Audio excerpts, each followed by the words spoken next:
Hello, Freedom parents and students. This is Dr. Emily Rodriguez, and I have the pleasure of being the principal at Freedom Elementary School. This back to school video is designed to provide you with important information regarding the 2020-21 school year. So first of all, I want to start by thanking our superintendent, Dr. Saviano, and our school board members for all their support that they've provided our school over the years. Without them, we honestly could not do anything. So thank you very much. I also want to thank our awesome staff. We have an amazing staff here at Freedom, and I will be introducing them to you in just a bit. First of all, I want to introduce to you our administrative and support staff. Mrs. Villalobos, we are very fortunate at Freedom to have a full-time counselor, and she handles all our academics as well as our social emotional component of our counseling system.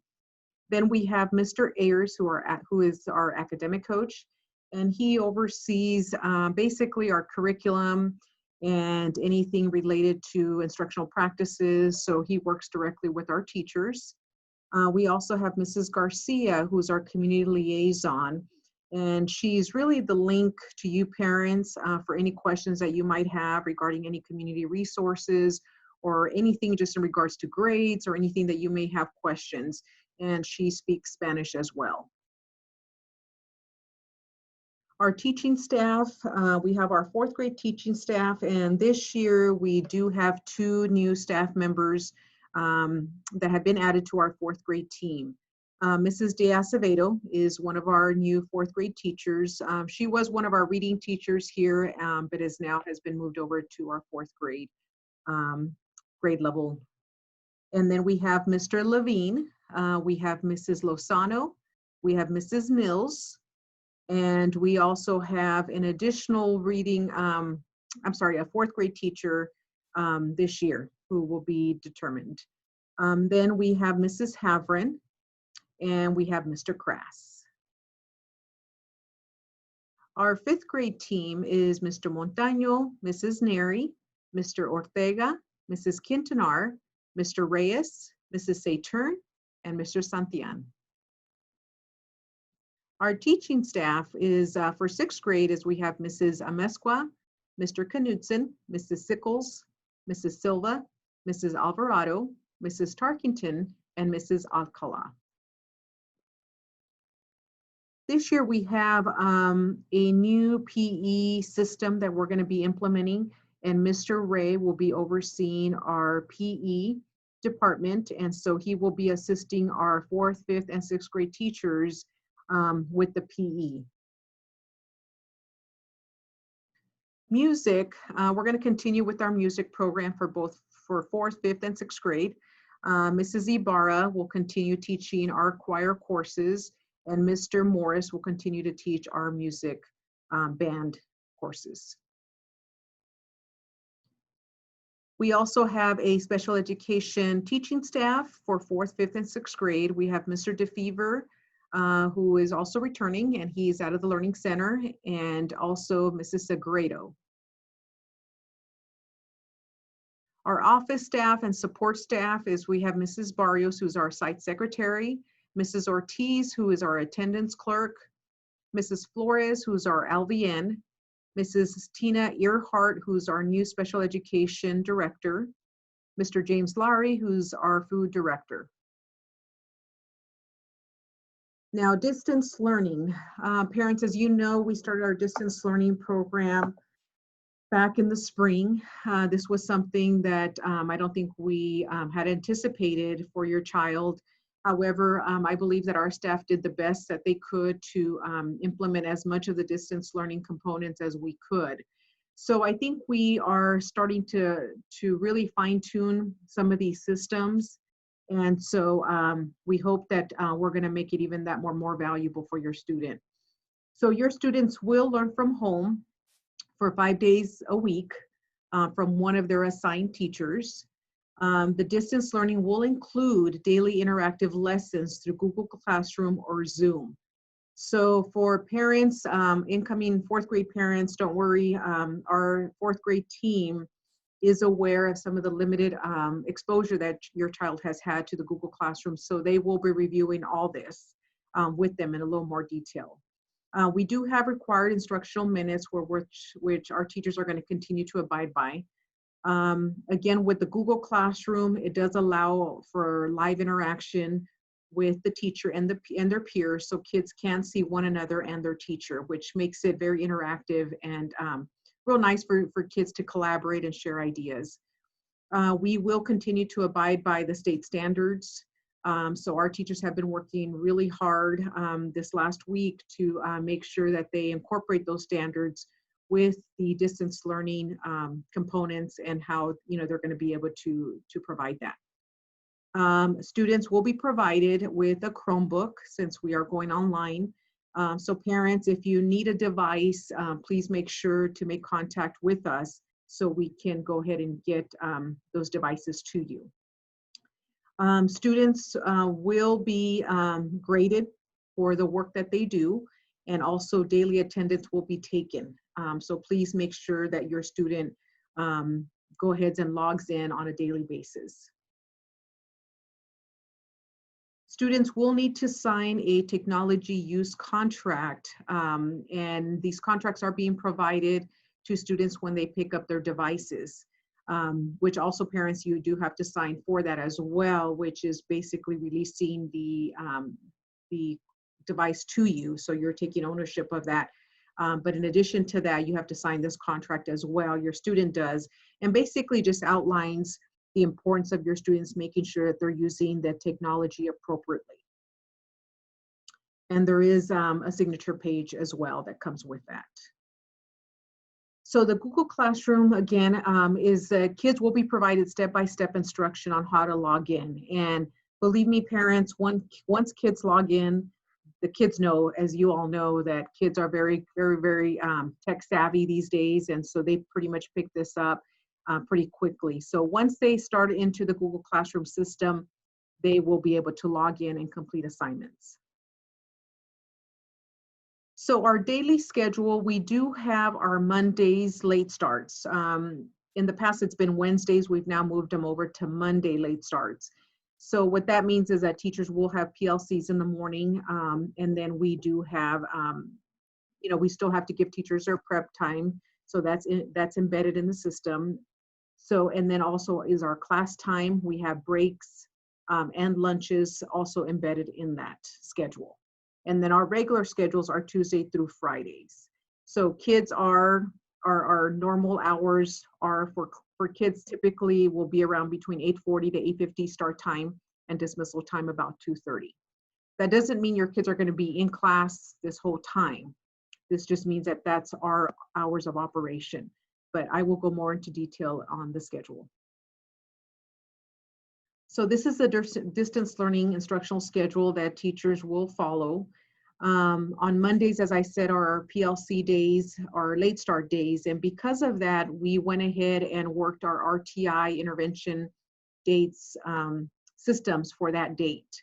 So what's going to happen on these days is your student is going to be grouped into either group 1, group 2, or group 3 for RTI. And this is a time for kids to be able to get more support on either English, math, or reading. So the teachers will focus on those areas of need, those learning gaps, and be able to identify who those students are and what they need. And then we'll be putting those students in those groups. They'll be allowed a break and then an hour lunch. And the reason we do an hour is because that's the time that our food service support staff will be out there from 11 to 12 to give out food. So we want to give the kids enough time to pick up the food, eat their lunch, and then go ahead and if they're in the RTI group number 3, to be given that time to go back and log in.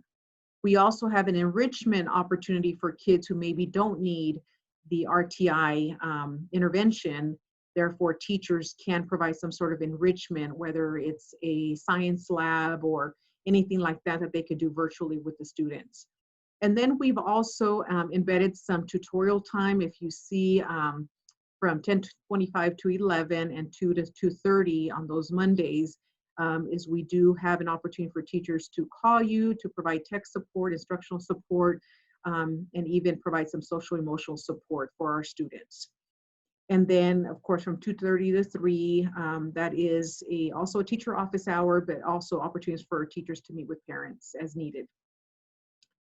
And then Tuesday through Friday is students will be broken up into groups as well, into smaller groups, a group 1, 2, or 3. They'll be provided also opportunity to do some self-guided work. They have a break. There's a tutorial again in there, embedded in that, for parent support and student support. And then there's also the office hours in the afternoon from 2:30 to 3. Now, parents also note that during this instructional time, we also have music and PE instructional schedules that still need to be determined. So we'll be working with the PE teacher and the music teachers to see, the teachers will be the grade level teachers, to make sure that their schedules doesn't interfere with their instructional time. So we will be working with those teachers to try to come up with a schedule that works for everybody and for your child, especially continue with, again, with the PE instruction and the music. So some important dates, and this was all included in the letter that was mailed out to parents. So what this has is just reiterating some important dates that maybe you should just be aware of. So from August 3rd through the 7th, teachers will be contacting students to introduce themselves. So we will be releasing rosters to teachers at that time, and then teachers will be making one-on-one contact with your student, again, just to put them at ease and introduce themselves, and then just to provide more details regarding the distance learning schedules and their expectations.